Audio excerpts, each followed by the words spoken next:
வணக்கம் அன்பிற்கினிய சிறுகதை நேசர்களே. இன்றைய சிறுகதை நேரம் பகுதியினிலே நாம் காணவிருக்கின்ற சிறுகதையினுடைய பெயர் அந்த ஒரு நாள்.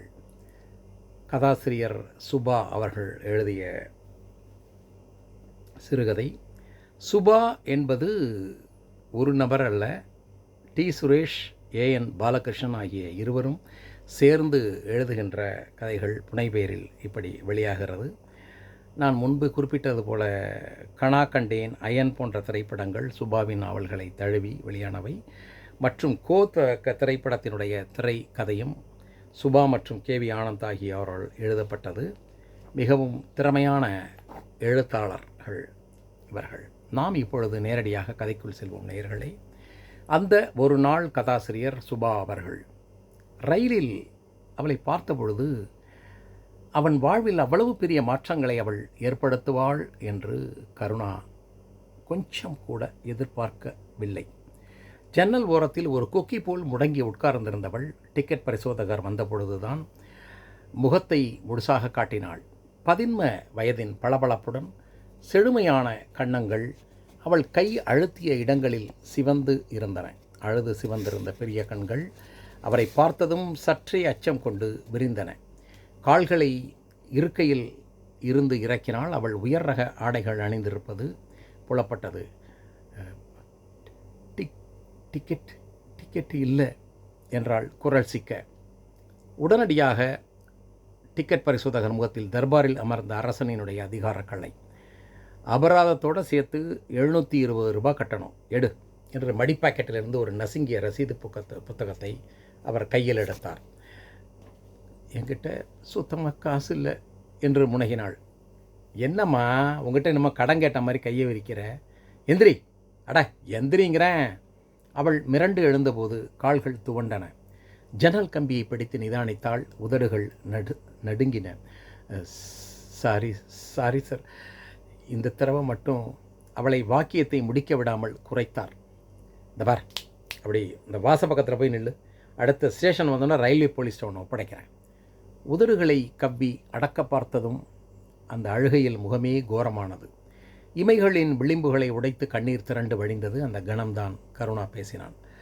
சார், பாவம் சார், போலீஸ் கிலீஸ்னு சும்மா அந்த பொண்ணை மிரட்டாதீங்க சார். கழுகு போல் அவன் பக்கம் சரக்கென்று திரும்பியவர், அப்போது ஃபைனை நீ கட்டுறியா என்றார். கட்டுறேன் சார் என்று பர்ஸை எடுத்தான்.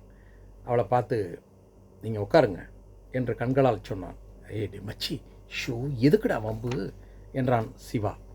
கருணா தன்னிடமிருந்த காசை எண்ணி பார்த்தான். டேய், 400 ரூபா குறையுதுடா. டேய், ஆளு கொஞ்சம் கொடுங்கடா.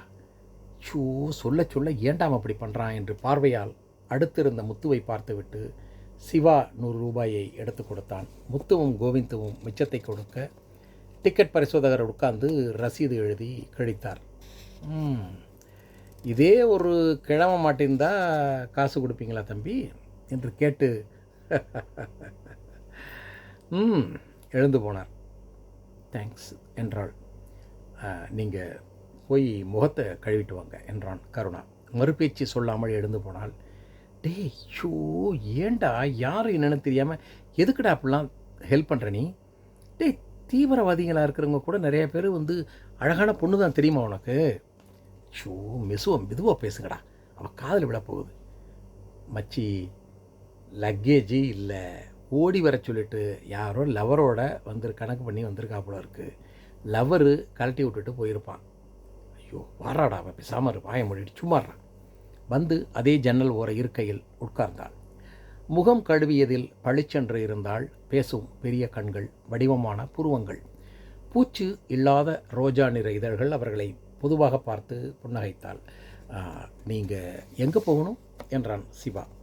பதில் சொல்லாமல் தலை குனிந்தால் மறுபடியும் அவளுடைய கண்கள் ஈரமானது. ஓ சாரி, நாங்கள் அதை கேட்கல என்றான் கருணா. அவளுடைய இருப்பால் அவர்களுடைய சகஜநிலை பாதிக்கப்பட்டு அதிரச்சிரிக்க முடியாமல், உறக்க பேச முடியாமல் நண்பர்கள் வேறு காலியிடம் தேடி போனார்கள். கருணாவை தவிர எங்கோ தூரத்து மரங்களுக்கு பின்னே பாயும் சூரியனின் மஞ்சள் வெளிச்ச கீற்றுக்கள் அவள் முகத்தில் கன்னங்களில் விழுந்து ஓடிய மின்னல்களில் அவள் மிக அழகானவளாக, அதே சமயம் ஆழமானவளாக தெரிந்தாள். அழுகைச் சலனங்கள் ஓய்ந்து அடங்கியிருந்தாள். அடுத்த ஸ்டேஷனில் பிஸ்கட்டும் பழமும் வாங்கி கொடுத்தான். மறுக்காமல் சாப்பிட்டாள். நாங்கள் வேலூர் காலேஜில் படிக்கிறோம், 4 பேரும் ஃபைனல் இயர். கருணாவின் குரல் அவளை திரும்பி பார்க்க வைத்தது. ஓ அப்படியா என்பது போல புன்னகைத்தாள். நீங்கள்? அவனுக்கு பதில் சொல்லாமல் இருப்பது அவமரியாதை செய்வது போல் என்று நினைத்தவள் போல் டிப்ளமா இன் ஃபர்ஸ்ட் இயர் என்றாள். சென்னையில் நீங்கள் எங்கே போகிறீங்க? எங்கேயும் இல்லை என்றாள். குரல் முழுமையாக வரவில்லை. ஏன் எதுவும் வீட்டில் சண்டையா? கண்கள் கலங்க என்று தலையசைத்தாள். இனிமேல் நான் அந்த வீட்டுக்கு போக மாட்டேன். வேறு எங்கே போவீங்க? எங்கேயோ விழுந்து சாவேன். ஆனால் எங்கள் அப்பா மூஞ்சில் மட்டும் முழிக்கவே மாட்டேன். ஓ சாரி, நீங்கள் ரெஸ்ட் எடுங்க. அவன் சொன்னது எதையும் மறுக்க தயாராக இல்லாதவள் போல் உடனே ஜன்னலில் தலை சாய்த்து கொண்டாள். வெளியே வெளிச்சம் முற்றிலும் விலகி நிலங்கள், மரங்கள், கட்டடங்கள் எல்லாம் இருட்டில் கரைந்தன. தடதடவென்று ரயில் சத்தித்து கொண்டு சென்னையில் நுழைந்தது. காத்திருந்தவள் போல் விருட்டென்று சுருட்டி கொண்டு எழுந்தாள். மேலே வைத்த தங்கள் பைகளை நண்பர்கள் அள்ளிக்கொண்டனர். இறங்கியதும் அவள் திகைத்து நின்றாள். கண்களில் மருட்சியும் தீர்மானமின்மையும் பளிரிட்டன. கடந்து போகிறவர்களில் சிலர் தன்னிச்சையாக அவள் பக்கம் பார்வையால் மேய்ந்து சென்றனர். இருள் அடர்ந்த அந்த வேளையில், இரவின் ஆபத்தில் அவ்வளவு ஒரு இளம் வயது பெண்ணை தனியே ரயில் நிலையத்தில் விட்டு செல்ல அவனுக்கு மனமில்லை. தப்பாக நினைக்கலன்னா நீங்கள் எங்கள் வீட்டுக்கு வாங்க, அம்மா கையால் டிஃபன் சாப்பிடுங்க, அப்புறம் நீங்கள் என்ன செய்யணுமோ செய்யுங்க என்றான் கருணா. நண்பர்களின் முகத்திலே அதிர்ச்சி. அவன் சொல்வது எதையும் தட்டக்கூடாது என்று தீர்மானித்தவள் போல் அவள் உடனே சரிங்க என்று தலையசைத்தாள். ஷோ டே, நீ தப்பு பண்ணுறடா என்று எச்சரித்தான் கோவிந்து. மச்சி, நாளைக்கு பார்ப்போம் மச்சி. அவள் கருணாவோடு ஒட்டி நடந்தாள். திருவள்ளிக்கேணியின் அந்த முட்டுச்சந்தில் சாணத்தில் படுத்திருந்த எருமைகளை சுற்றி கொண்டு நடந்தபோது அவள் மூக்கை துணியால் பொத்தி கொண்ட விதத்திலேயே அவளுக்கு இதெல்லாம் புதுசு என்று அவனுக்கு புரிந்தது. அலமாரியில் அடைத்த புத்தகங்களைப் போல் நெருக்கி அடுக்கி இருந்த வீடுகளில் கம்பிகள் வேய்ந்த ஒரு கதவை கருணா தட்டினான். கருணா வந்துட்டான் என்று கனமான பெண் குரலை தொடர்ந்து கதவு திறந்தது. கதவை திறந்தவளுக்கு ஒரு 45 வயது இருக்கலாம். மெலிந்த தேகம், மலிவான சேலை, சாய்ந்து நின்ற விதத்திலேயே களைப்பு இருந்தது. உழைப்பின் வியர்வை வீசியது. யாருடா கருணா அது என்று வழியை மறித்து நின்றபோது கண்களில் சந்தேகம் துள்ளியது. குரலில் உடலுக்கு மீறிய அடர்த்தி. சொல்கிறேன் என்று அவள் பக்கம் திரும்பி, வாங்க உள்ளே வாங்க என்றான் கருணா. மின்னல்களாக விரிசல் விட்டிருந்த சிமெண்ட் தரையில் அவள் காலடி எடுத்து வைத்தாள். குறுகலான பாதை சிறிய கூடத்தில் கொண்டு போய் விட்டது. வலதுபுறம் திறந்த வெளி முற்றத்தில் அடிக்குழாய், தண்ணீர் நிரப்பப்பட்ட பழைய பெயிண்ட் டப்பாக்கள், சில பிளாஸ்டிக் குடங்கள், தேய்க்கப்பட்ட அலுமினிய பாத்திரங்கள், சமையல் பாத்திரங்கள். அவளை பார்த்து கொண்டே, கருணா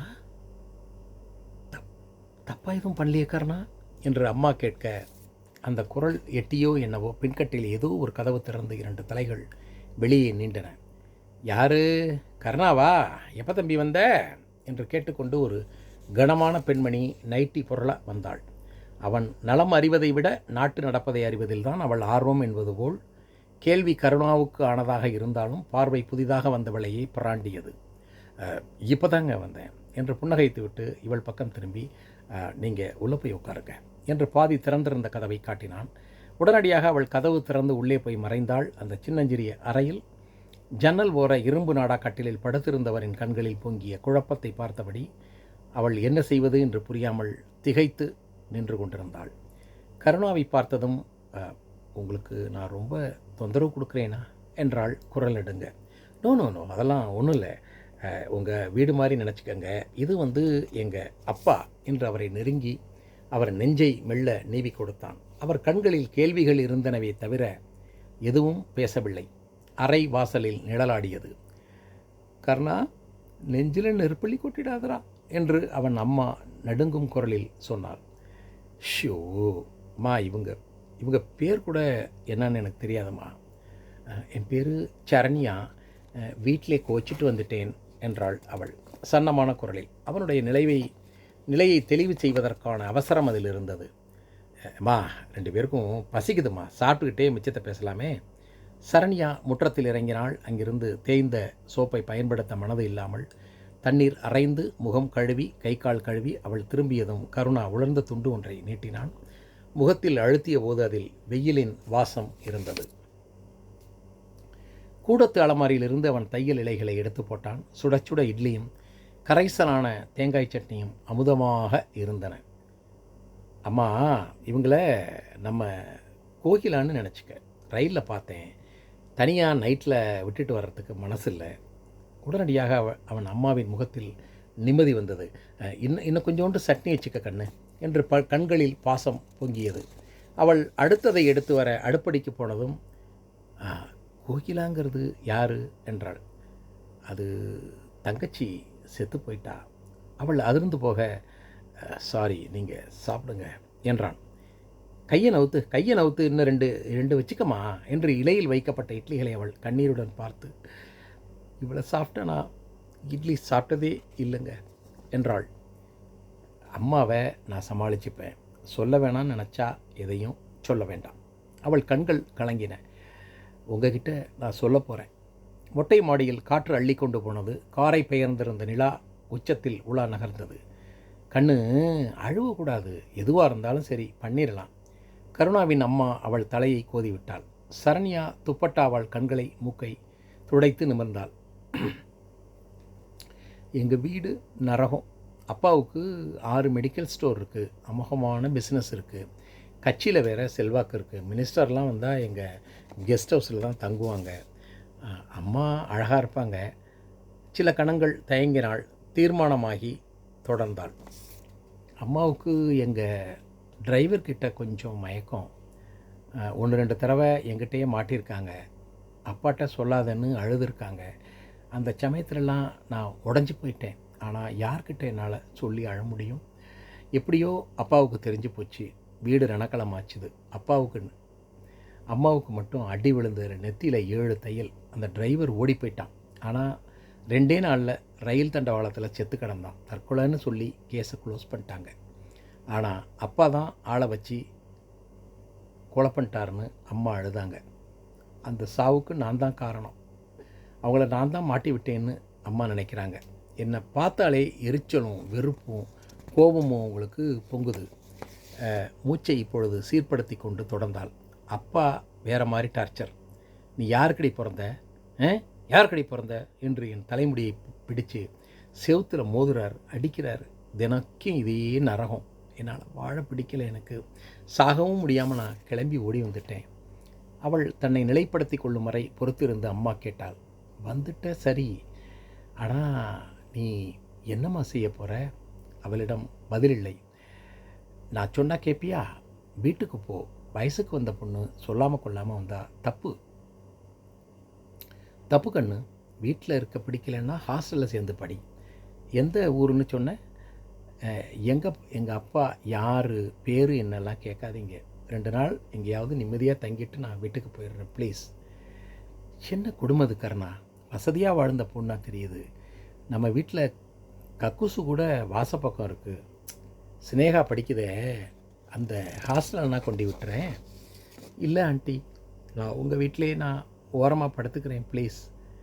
வார்த்தைக்கு வார்த்தை ப்ளீஸ் போட வேண்டாம், இயல்பாருங்க என்றான் கருணா. நான் காலையில் கிளம்பி வேலைக்கு போயிடுவோம்மா. இவங்க அப்பாவும் முடியாமல் கிடக்காரு. நைட்டு நம்ம வீட்டில் இருக்கட்டுமேம்மா, உன் கூட படுக்கட்டும். நான் மொட்டை மாடியில் படுத்துக்கிறேன். காலையில் பக்கத்து தெருவில் இருந்த ராஜியோட வீட்டுக்கு அழைத்து போனான். கல்லூரி தோழி என்று அறிமுகம் செய்தான். அவள் குளித்து அதே உடைகளை அணிந்து வந்தாள். மார்க்கெட்டில் காய் வாங்கும் பொழுது கேட்டாள், உங்கள் அப்பாவுக்கு உடம்புக்கு என்ன? அப்பா பெயிண்டர். ஏணி புரண்டு 2வது மாடியிலேருந்து கீழே விழுந்துட்டார். முதுகுத்தண்டில் அடிபட்டு போச்சு. கை கால்லாம் அசையாமல் போயிடுச்சுது. பேச முடியல, பேச்சு போயிடுச்சு.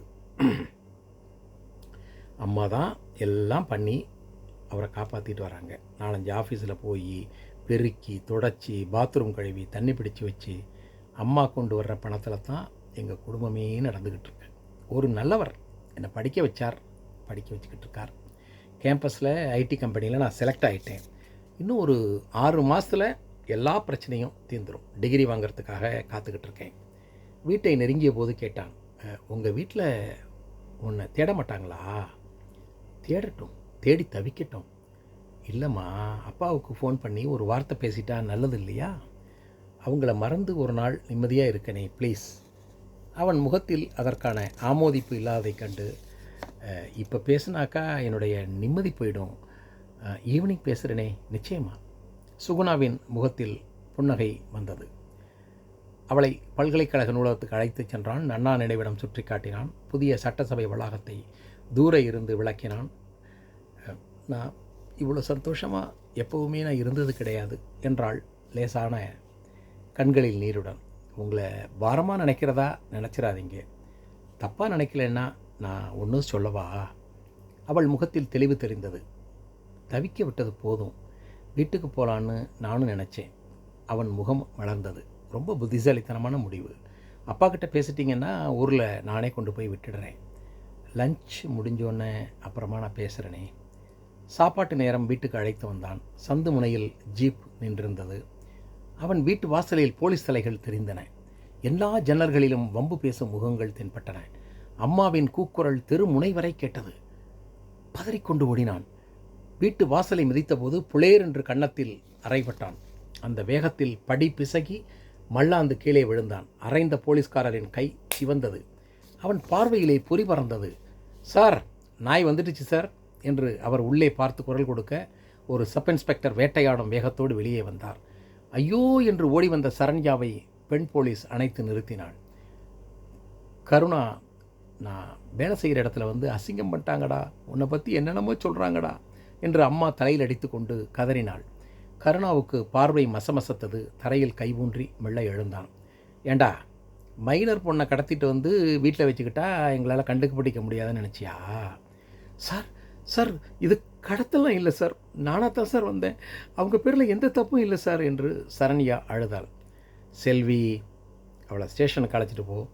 பெண் போலீஸ் சரண்யாவை அணைத்து திமிர திமிர ஜீப்புக்கு அழைத்து போனாள். சப் இன்ஸ்பெக்டர் ஃபோனை காதில் வைத்தார். பொண்ணு பத்திரமா கிடச்சிட்டா சார். ட்ரெயினில் விசாரித்து ரிசர்வேஷன் பார்த்து காலேஜில் என்கொயரி பண்ணி அட்ரஸ் பிடிச்சி வெயிட் பண்ணி ரவுண்டப் பண்ணிட்டோம் சார். ஐயோ, இதுக்கெல்லாம் எதுக்கு சார் தேங்க்ஸ்? உங்கள் வீட்டு பொண்ணுன்னா நம்ம வீட்டு பொண்ணு மாதிரி சார். மினிஸ்டர் எல்லாம் சொன்னார் சார். நான் பெயிலபிளில் போட்டுறேன் சார். ஃபோனை அணைத்தார். காலில் விழுந்து கதறிய அம்மாவை அலட்சியம் செய்தார். கருணாவை பின்கழுத்தில் பிடித்து நம்பினார். மாவனே வா, உனக்கு எதிர்காலமே இல்லாமல் பண்ணிடுறேன்டா வா என்று முதுகில் உதைத்து தெருவில் இழுத்து போனார். வெளியே நடக்கும் ஆர்ப்பாட்டம் காதில் விழுந்து அரைந்தாலும் எட்டி பார்க்க முடியாமல் கருணாவின் அப்பா கூரையே வெறித்து பார்த்து கொண்டு இருந்தார் என்பதோடு இந்த கதை நிறைவு பெறுகிறது. ஜனவரி 2011 வெளியான இந்த சிறுகதை உங்களுடைய மனதை நிச்சயமாக தைக்கும் என்று நம்புகிறேன். அரசியல்வாதிகளும் அந்த ஆதரவு உள்ளவர்களும் செய்யும் அக்கிரமங்கள் நல்லவர்களை கூட தீயவர்களாக ஆக்கிவிடுகிறது என்பதை உண்மை. மீண்டும் அடுத்த ஒரு கதையில் சந்திப்போம். நன்றி, வணக்கம். வாழ்க தமிழ், வாழ்க வளமுடன்.